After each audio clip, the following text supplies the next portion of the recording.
welcome back to Shock Talk. We've had a few people chime in recently, and they're still a little bit confused by our newest technology, which isn't that new, but newest to us, the zone control. So we're going to take a little bit more extra time today and go through it a little bit more in depth. You got Junior over here who's chomping at the bit to get involved in this conversation. Got Shane who's prepared himself with plenty of props. So we're just going to go for it. Zone control. Let's have it. Zone control. Zone control. So we've talked about it a little bit in passing, but we've never really had the ability to go through it in depth like we can today with this new cutaway that we have. And we've had the ability, we just haven't done it yet. Exactly. We're all dying to talk about it. I'm not sure why we haven't gone into in-depth zone control, which zone control is a position-sensitive damping. Yeah. And Junior, why would you want a position-sensitive damper? There's tons of reasons. He's thinking. Yeah. Why would you not want one? If you have the ability to have one, why would you not want one? Position-sensitive damping is probably for off-road the highest end type of damping that you want. And that means that the damping changes depending on the position of the shock. So if you've got, 12 inches, let's just say you have a 12-inch travel shock. Right. And you've got position-sensitive damping, let's just say 6 inches of that travel is one damping rating. Mm-hmm. And then as the shaft starts moving up, it'll intersect into another damping rating. And then when it goes up another 3 or 4 inches, it intersects another dampening rate. And essentially, why it's an advantage for off-road is because you want to have a smooth ride, but you also don't want to bottom out. You need Correct. a smooth ride over a high-frequency, small stuff. But if you just tuned a shock that way, you would end up bottoming out, and it'd be super floaty. Right. So the position-sensitive damping was a way to fuse that. And probably the most well-known type of damper that is a position-sensitive damper is external bypass. Right. Right. So that's using the bypass tubes, and you're just bypassing oil around the piston in that area and controlling the orifice on the tube, which that tells the shock how much bypass it's getting in that zone. Yeah. Mm-hmm. So there's 3 different types of position-sensitive dampers. There's external bypass. External bypass. There's internal bypass. Internal bypass. And then there's this. Which is Zone by control. far The most precise the way. most advanced. Yeah. Because kind of answers the questions, kind of takes care of getting a larger piston, being able to use the larger piston over the internal bypass. Yeah, so internal bypass Is a twin tube. it's kind of a twin tube Mm-hmm. design. Yeah, it's twin tube. I mean, it's twin tube, but it's not a twin tube, right? Right. It's area for the oil to bypass. Around. So if you see a 3-inch or 3.0 3.0, yeah. internal bypass, Using the lingo of the industry that is the outside diameter, but the piston itself is is a lot smaller. So if you see a 3.0 external bypass, the piston is typically 2.75. right. Right, and you get a lot of guys that tune for ride comfort that have no bottom out control. Then you got guys that are tuning for bottom out control that have no ride comfort. So it's very difficult to dial in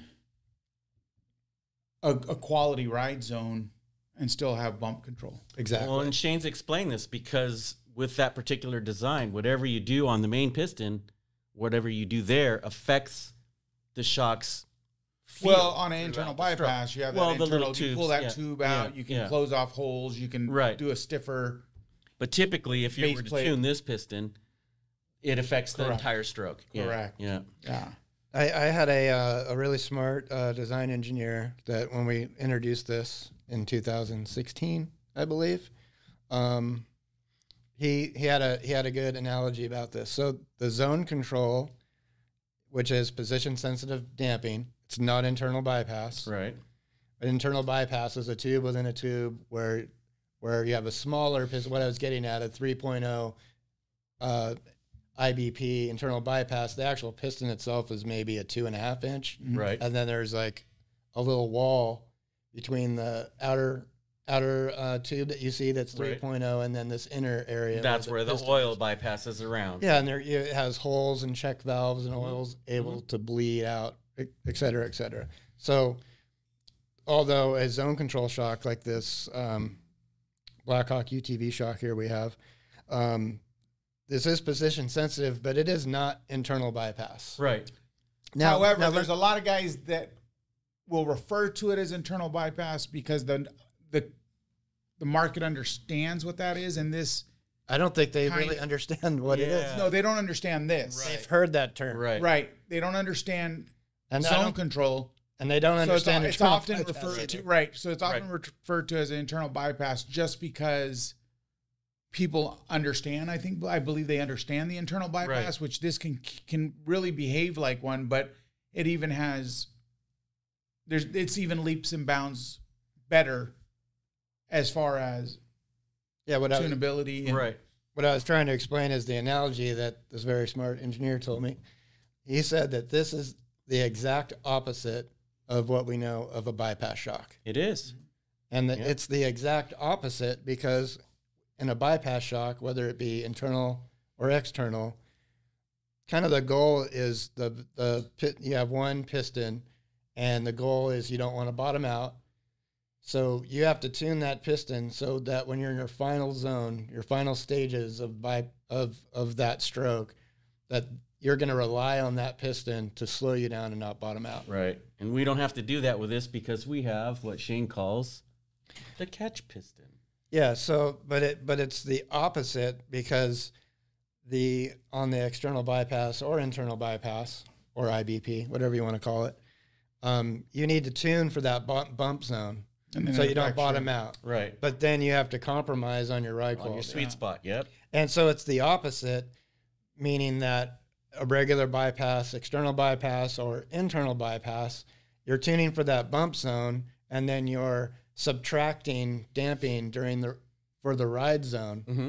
So you're... Well, I don't know if you're subtracting it, but you're adding damping that's not needed. Right. You're compromising in the ride zone. Hear me out. You're subtracting damping in the ride zone for comfort, where this is completely opposite. Correct. The zone control, you tune the main piston for comfort, and then you add the hydraulic internal bump stop. Right. Isn't it weird? Like we're going into 2024. Happy holidays to all the listeners.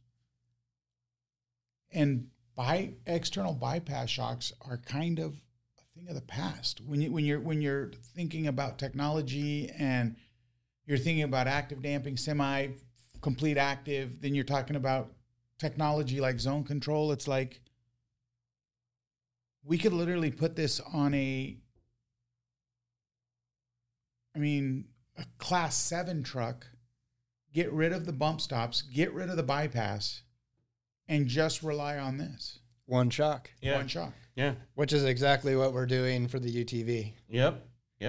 So, this technology, well, we can get into that in a second. But we should break it down zone by zone. But just to understand that, the zone control, you're adding damping at the end.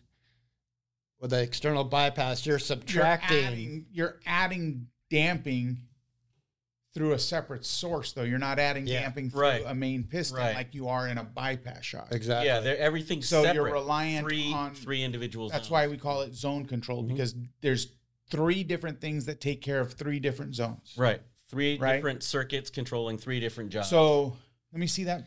This is a great way to explain it is, first of all, don't knock over mine. So, and then don't get your sweater tied up in it, but here we go. So this is your internal jounce that's up here in the top cap. Right. Which looks like that there. Right. Which looks like that. Yeah. Here is your RCO, your recovery. Right. So when I stated you could put this in a class 7 truck and get rid of the bump stop you can get rid of the bump stop, you can get rid of the bypass, and you can get rid of the limit strap. Yep. So this all kind of operates as a bypass internally because of the zones. Mm-hmm. Here's your limit strap. This is your limit strap here.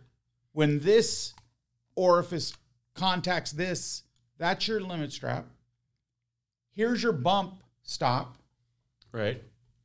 And the whole shock operates as a bypass.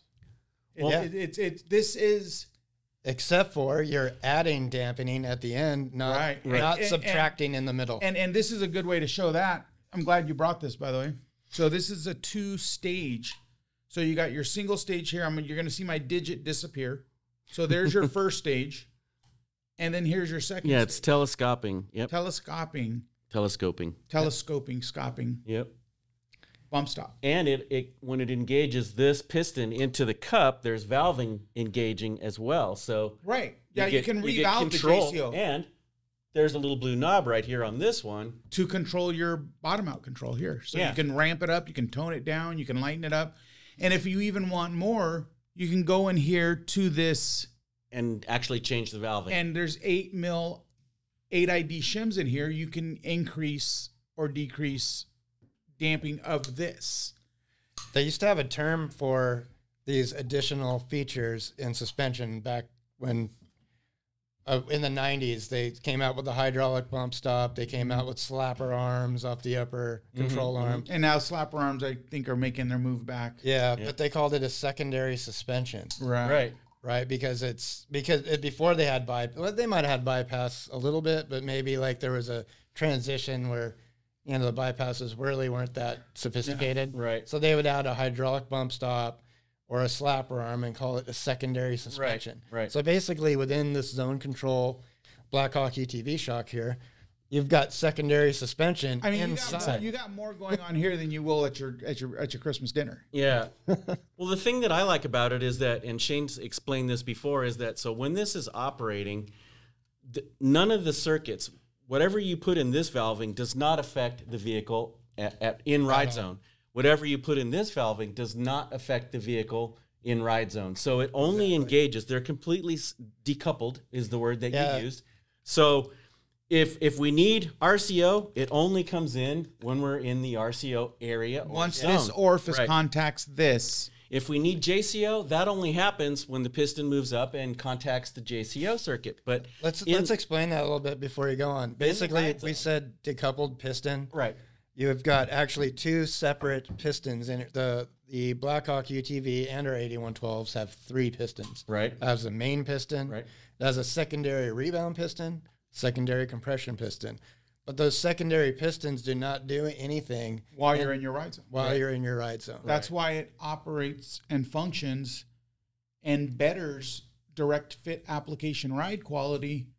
But then what happens, Shane, once that beautiful ride hits a G out and it contacts that first stage of bump? Super ramp up. It ramps up about 3 times on the first stage and about Second, what? 6 times on the second stage? Yes. So this is basically the answer to having to buy a boatload of components to make something operate correctly. Right. Yeah. It simplifies everything, and it's completely tunable. And it's even more tunable with the So knobs. you got 3 pistons in there. You got main piston, Right. you got the RCO piston, JCO piston. All 3 of those can be retuned to. So if you're using this in a race application rather than a street application, you can your tuner can tune all 3 of those zones, Yes. if indeed you need it, Right. or you just are reliant on the components that are within the shock absorber. That's why this is so great on the UTV, because the race classes, they mandated a single shock per wheel Right, for many no years, bypasses. and still mostly people adhere to that with the Pro R. But I mean, if you go in the turbo force They're induction putting class, bypasses and secondary slapper. that's in the bumps. unlimited class, which Right. the unlimited UTV class has been around for a while. So they stuck all the Pro Rs in there because they're big motor. But if you go to the Pro Induction 1000cc classes, single shock is the mandate.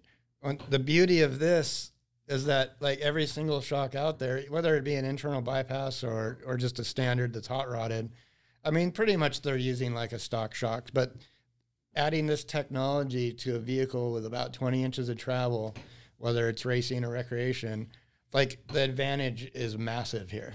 Yeah. It's almost like a cheater shock. Yeah. It's like you're like a cheater cheating. shot. And a space saver, and a wallet So protector you got because it. you're not buying all the additional components. And not only that, packaging is so much better. Less Yeah, well, fabrication on that's the the thing, chassis. yeah. I mean, it's just so much. It keeps everything There's simple. so much technology in there that would take us again four dampers, no, Right. 3 dampers, and on a UTV to get this performance, you would have to get a coilover, external a bypass, and a bump stop, Mhm. and a you limit better strap. get a limit, Limit strap too. Yeah. So how much does that cost? Yeah. way more than what that's gonna. And think how about much the does it space. weigh? Yeah. How much does it weigh? And then the space on the you- car. There's another little shim stack in there on the 2-speed compression adjuster.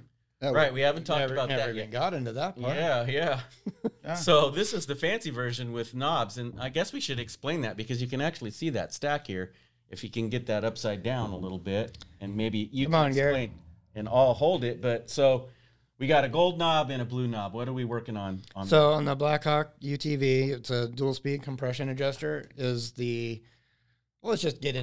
just talk about the Blackhawk UTV for a second, Yeah. since we got this one here. So you've got a dual speed compression. You have a high low speed. So the gold is kind of like a bleed circuit for low speed. Mm-hmm. Low speed rod movement. Yep. And then the blue one is for high speed, like bigger G outs and things like that. So if you want it to be a little comfy on the chattery stuff, you'd go for the gold. If you want to control Big the hit. G out, Yeah. you can do the blue one. So, and then on the Blackhawk UTV, you've got the hydraulic jout stop adjuster. Right. So this is now you're tuning the internal hydraulic jounts from externally. Right. So you don't have to take it apart and revalve it. Which Right. which there's nothing on the market really today that you actually external hydraulic bump that has external controls on, it, Right. No. let alone anything in. And there's one more adjustment This is all patented technology. that we haven't covered yet. There's a final adjuster. There's a down there. rebound adjuster. So there's a hollow through shaft with a check valve and a rebound adjuster. So this Blackhawk UTV is a 4-way externally adjustable, position sensitive zone control damper. Now on the rebound circuit, are we adjusting high speed or low speed with? It's across the board. It does Yeah. adjust both. It's about a high speed or low 20, speed. 25%. And I just wanted to turn it around and actually on both sides, but you can see that on the manifold bridge here, we've actually put some instructions. It's upside down at the moment, so that if you happen to get confused on what does what, it tells you exactly on the manifold bridge what you're adjusting. So neat, super neat product, the way it's built, the way it's thought out. And Shane probably has a story about why we went with this gold finned reservoir. Now I know this story. Maybe he's not thinking of the same story, but it does pay homage to our original Blackhawk design with the radial cooling fins and all that kind of stuff. Yeah. Original all aluminum, external bypass, one piece design, extruded body. So we kept the same fins as homage. Right. So right. we could technically call it a Blackhawk. Exactly. So that's how it got its name. But Yep. the difference is this has far more technology. Yes. Than the Yeah. old Blackhawk. Yes. Yeah. So it's basically takes that whole Blackhawk and puts everything inside. Yeah. All the stuff that it was leaves there. all the guessing work out. We don't need Yep. you to turn twos. We don't need you to do anything. Put this on your Class 7 and romp it. Yep. Yeah. That's great for a UTV because they're limited by one shock per And wheel. they have a ton of travel. And it's like, this is the perfect setup. You have all this adjustability. You've got this position, like a very highly advanced position. This is probably this technology, even though it's not like a 4.5 inch or whatever, is way more advanced than a regular old bypass shock. Yeah, Way because the adjustments that you're making, even though with external and internal bypass you are controlling a zone, but if you change shims on this piston, the main piston, and you want to make it softer, it doesn't affect the tuning on your JCO, which is the jounce control, right? Full bottom out, and it doesn't affect the catch piston, which is your RCO. So, and vice versa. Let's say you need more bottom out control, you can change that either with the knob or the shim stack, and it's not affecting the way it feels in the ride zone. 100%. Totally amazing. I mean, it's always been a huge problem when you're tuning an off-road shock. You have to compromise somewhere in the ride zone to cover this area and that area, right? So now it's not that much of a compromise. You can tune each of those circuits completely individual of each other. You don't have to compromise at all. And here's the thing though, is we're telling you guys that all this internal all these 3 zones can be retuned. But you know what? The chances that you get one of these out of the box and it works with all the adjustments you have externally, 4 stages of external adjustment, JCO, 2-speed compression, and a rebound, the likelihood of you ever having to go into the shock is slim to none. Yeah. Right? Yeah. Like, because all of it has such broad external.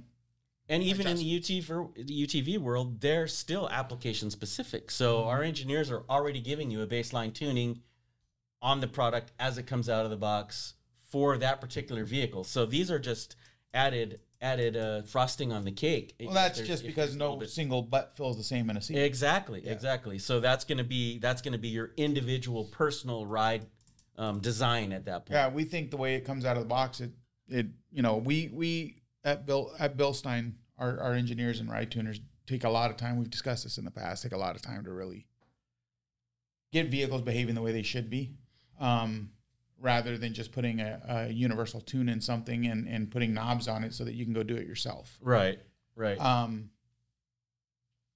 Theoretically, me and Shane we've all talked about this in the past. Like, this doesn't need knobs. Zone control doesn't need knobs. Yeah.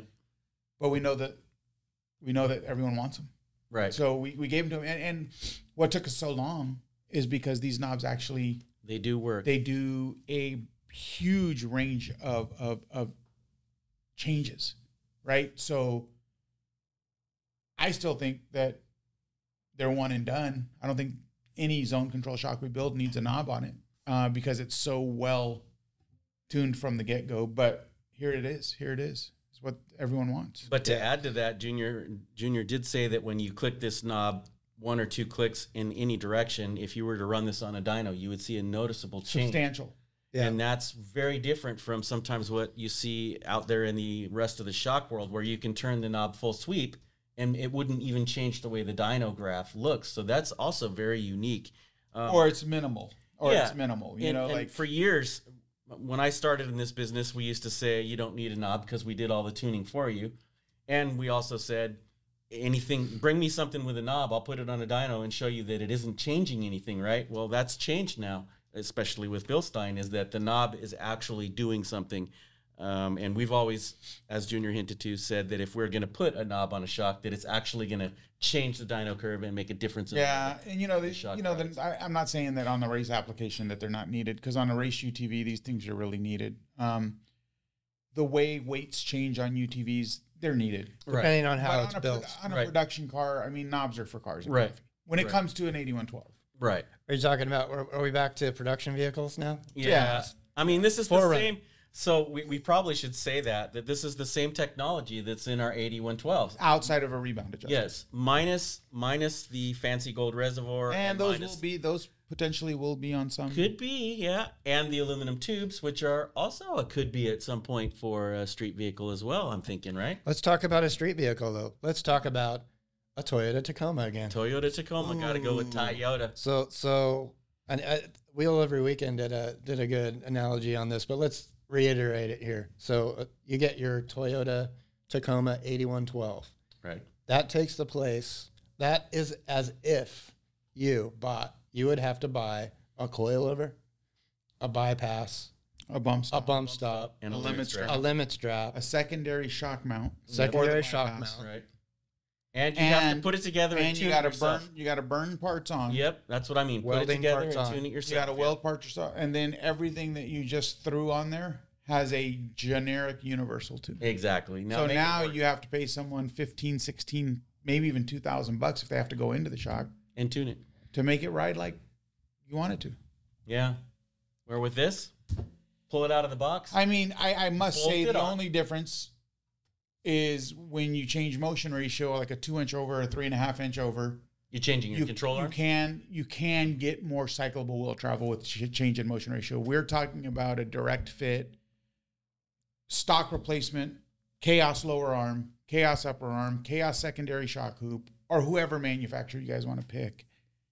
Put all that stuff on there, it's going to offer you no better performance. In fact, it's going to take you a while to get it dialed in. It's going to cost you a lot of money to dial in. You're lot going of time. you're going to be taking them on and off multiple times. And what blows my mind, Shane, is how a guy will spend all that money to get all that stuff on there, but then fret over the $2,000 it's going to cost to make it ride right. Like tune it, yeah. Here, I'm going to put a step. 3.0 bypass right next to my 3-inch coilover, right next to my 2.5-inch bump stop, and my nice limit strap. Looks great. Rides like a donkey.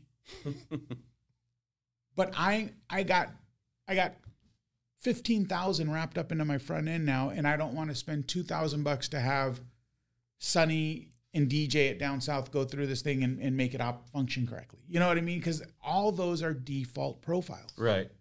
It's just a bunch of mismatched parts. Maybe we should elaborate on that a little bit more. Okay. Let's just say you spent your last dime on this suspension and you're stoked. You're at Cars and Coffee. Yeah. It looks rad.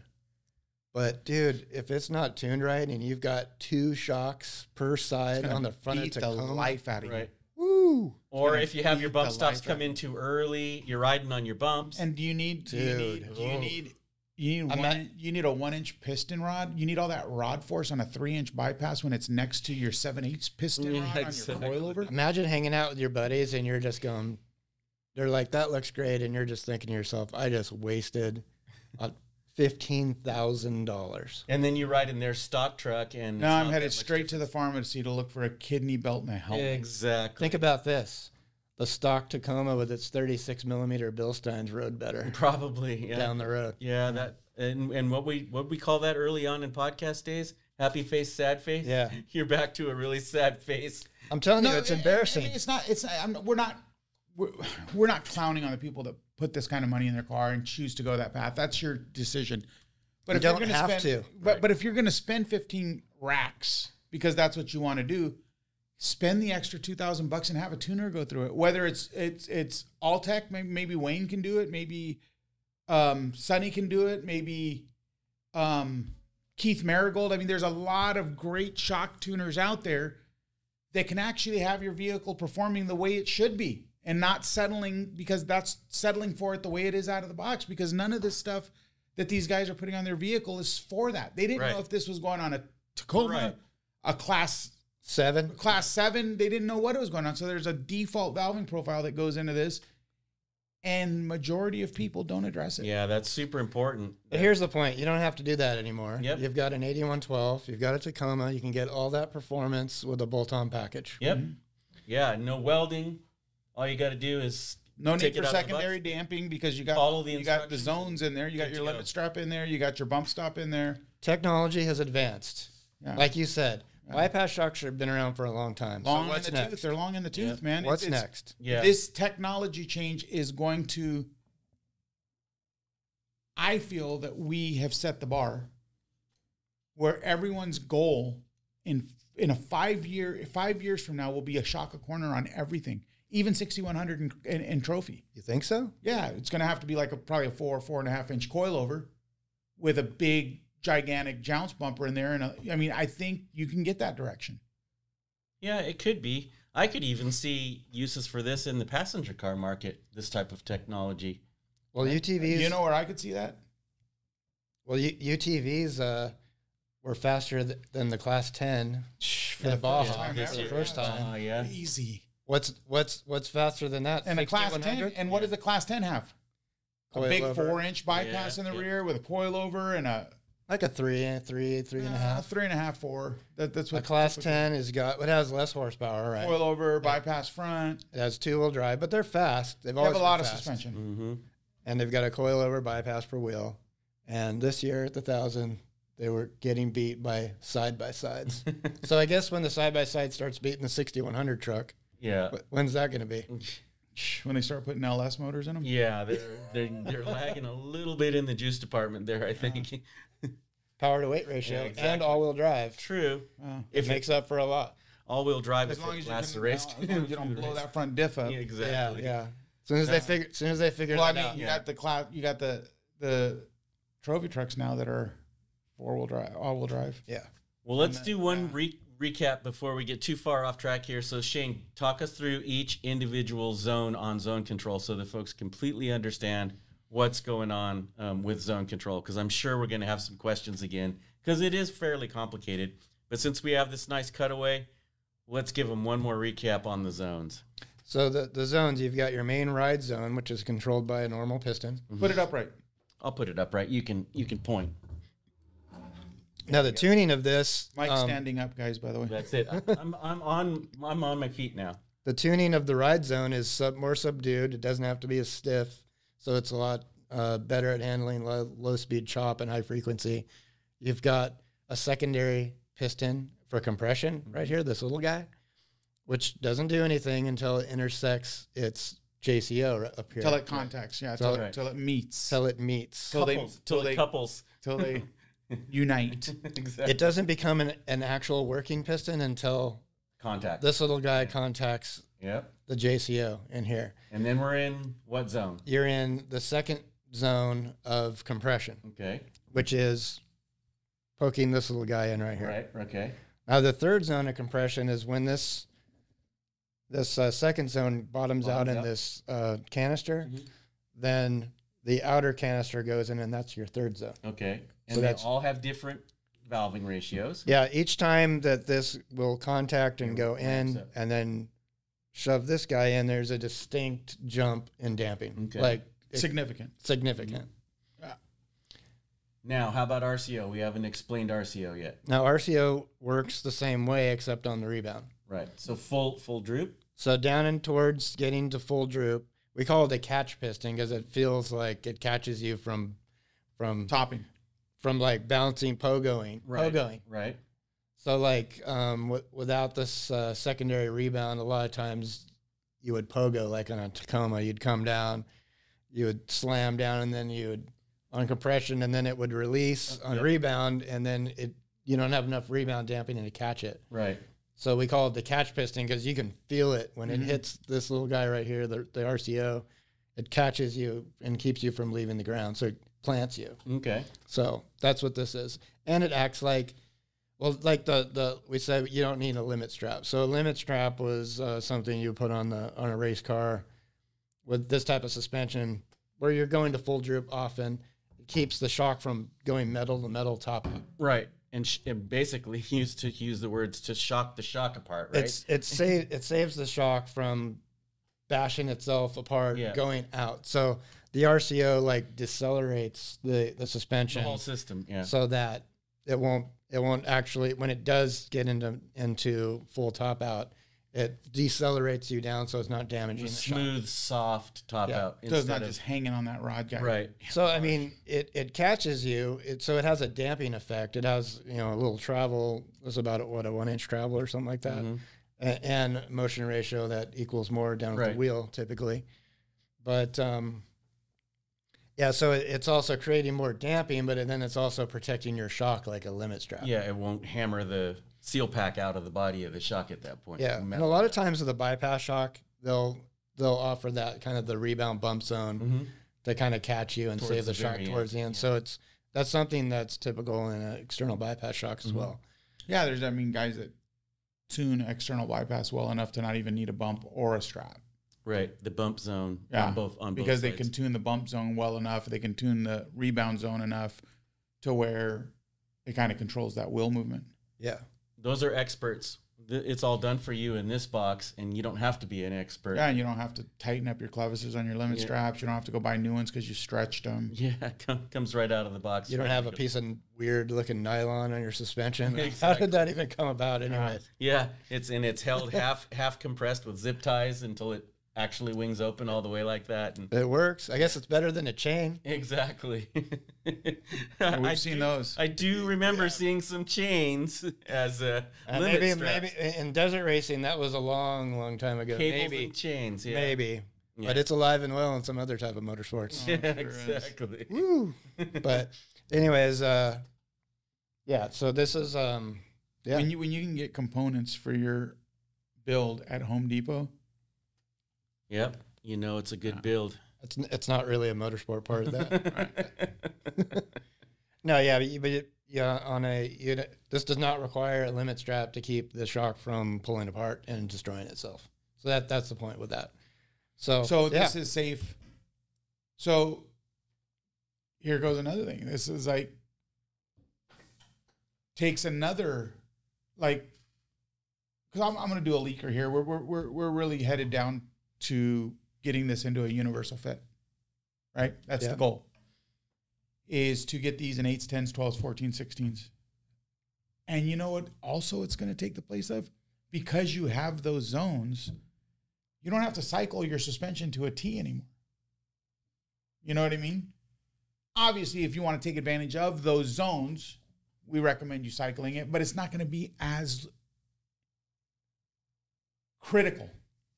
Like right now, you got to cycle it so you don't damage stuff. You don't bend shafts. You don't do this. You don't do that. You don't do the other. Now it's kind of like you throw that in there and you're kind of safe. It's protecting the suspension. Yeah. Because you can't ruin the shock on the compression side because you have two zones of stopping that. Right. And you can't ruin it on the full extended side because you have a zone of stopping that. Right. Let's say it would compensate for small fitment. Variance issues. Yeah. But in the long run, if you're off by 3 or 4 inches, it's still going to cause. Well, not really. Well, how is that going to cause a problem on this? Because you have internal protection. It's just going to stop it. You just won't take advantage. Yeah, of you're going to limit your travel. Like it's not going to slam no matter what. Right. You're not bending shafts. You're not bending rod ends. You're not.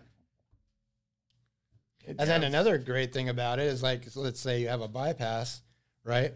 The bypass isn't going to work for you if those tubes aren't welded in the right spot where your piston is. And people don't understand that. Yeah, proper ride zone in a bypass is everything. And you're welding onto the outside of a tube and hoping that that's where you're going to be sitting. Yep. Right? Yep. This doesn't.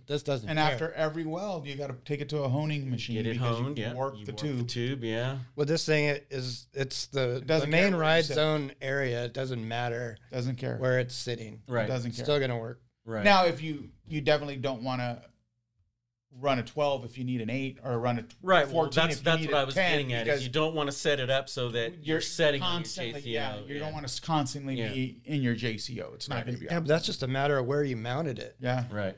You know, if you, on the bypass, if you mounted it in a certain way and you're not sitting within those tubes, it's not going to work. You know what's going to be bitching with these?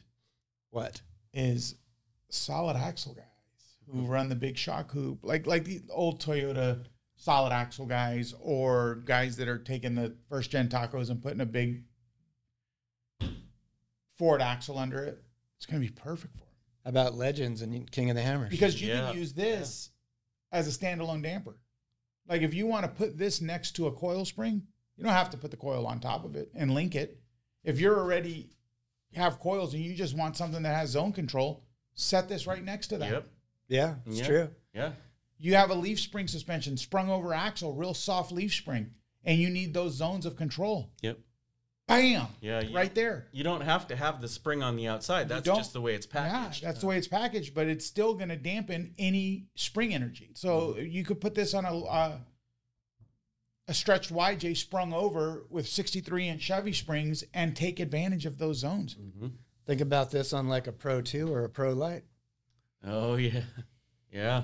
Think about it on a Legends class King of the Hammers vehicle. Yeah, the possibilities are... It's crazy. Like when you think of what this takes the place of, it's going to allow people to put a lot more into, you see the guys out there at KOH and they have all these, they have 4-inch bypass coilovers and their welds look like they did them with a paper clip and a cigarette lighter. This will allow you to spend some good money on your welds because all you need is one shock.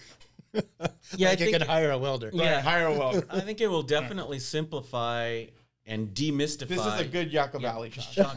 Shock tuning. I think that, and that's why we're featuring it on podcast again, or at least actually this is the first time we've got I mean we've talked about it a bunch, but I think that once people understand what it is, they're going to realize, hey, this is going to save me a lot of time and money. Well, a lot of time and a lot of money. Mm-hmm. It's going to take time for the market to adjust to this technology. Like it's. Well, let's face it. That coilover and that bypass on the front of that taco, man, it looks sweet. Yeah. And the slapper arm and all that. Yep. Does it do anything? It empties your It's gonna wallet. take it's gonna take a while for people to realize they don't need They that don't need much it. stuff. Yeah, And you it know, always does. if I'm just being honest, that thing looks sexy in a fender well. Yeah, I true. think You know, so simplicity has always been my. so aesthetically, I think we meet the mark. All aluminum, beautifully finned reservoir, all those beautiful adjusters on there. So I think we hit the mark. I think the market needs to adjust and get back to simplicity. I think right now they're still into the saving the money for the bypass, and then Yep. I need that secondary shock. They're just programmed that way right now. Like here's the funny part about it is guys out there driving on whatever brand it is, they're driving on a coilover on the first, second, third gen 4Runner, or no, their first, second, third gen Tacoma. They're on a coilover, and they think to themselves, "Wow, that secondary shock looks great." How was the one that you have on there not working? Why is that not enough? And now I'm going to go buy this $600 hoop kit. I'm going to have someone burn it onto my frame. And I'm just going to put a universal shock right next to it and keep my fingers crossed that it actually works good. Yeah. That's what everyone's doing, man. And that's why we do this is to try to help people understand demystify and take the complexity out of tuning the vehicle, because it all comes in one box. It's direct fit. It's tuned for that vehicle. It's the proper size for that vehicle. It's got the proper springs for that vehicle. With UTV, it comes. Let me ask you a question, Shane. preset. How could this work, and how would this work in a cantilever type setup? I don't know. As a pull shot. The cantilever setups work. Yeah. Not really. Well, theoretically they do. Yeah. On paper they work. I've seen a lot of stiction issues Right. in cantilever setups. But this being a monotube shock, that would be something you'd want to cycle for, right, in a cantilever. But this would be, I've seen cantilever setups. Be a lot better for packaging because you don't 100%. need a That's what I'm saying. coilover bypass. That's what I'm saying. The damping is going to be different because when you Pull shock. Yeah. when you mount a shock at an angle, you're not getting your full damping. I guess that depends on motion ratio, leverage ratios, and all that stuff. But this could be a winner if someone's trying to save the bed. They want to do a cantilever setup in the rear because now you're bumped, now you're strapped, Yeah. Space saver. and now you only got one shock up underneath that bed. Yeah, how are you going to do a limit strap on a cantilever?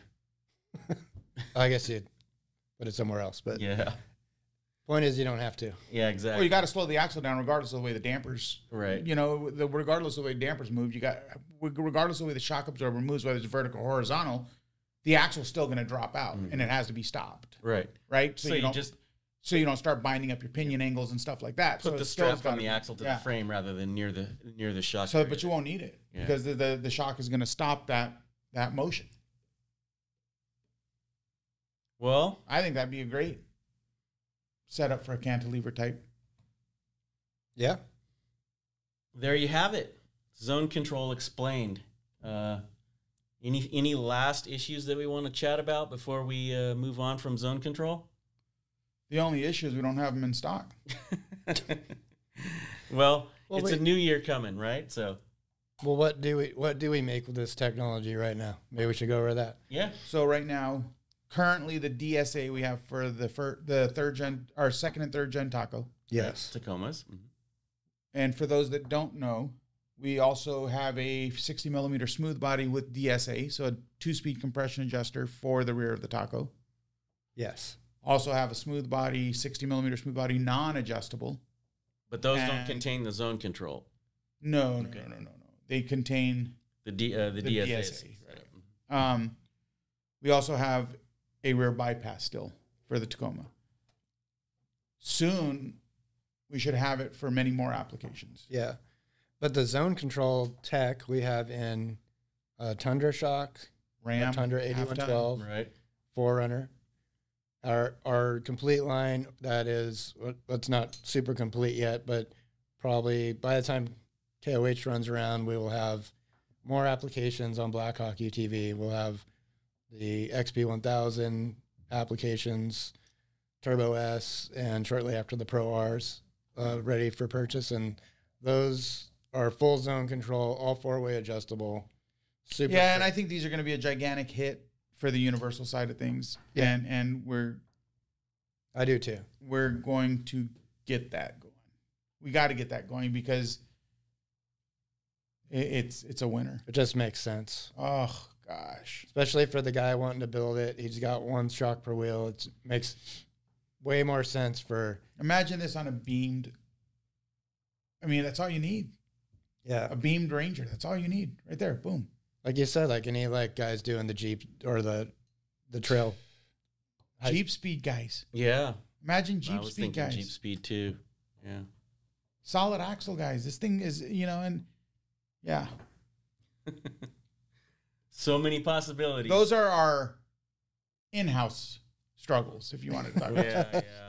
Well, and it's not unique in this industry. We all have our struggles, and we get through them. We get the product out, and we ask that you would put any questions or comments that you have about zone control in the comments area on the page there, and let us know. Again, we're always looking for topics, so if there's any particular topics that you guys want us to talk about, let us know, and we'll chat about them for you here on Shock Talk.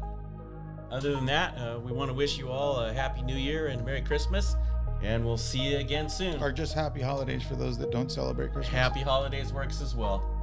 But we'll see you Happy again. December and January for all those people out there. Whatever you call it, enjoy it. See you again next time on Shock Talk.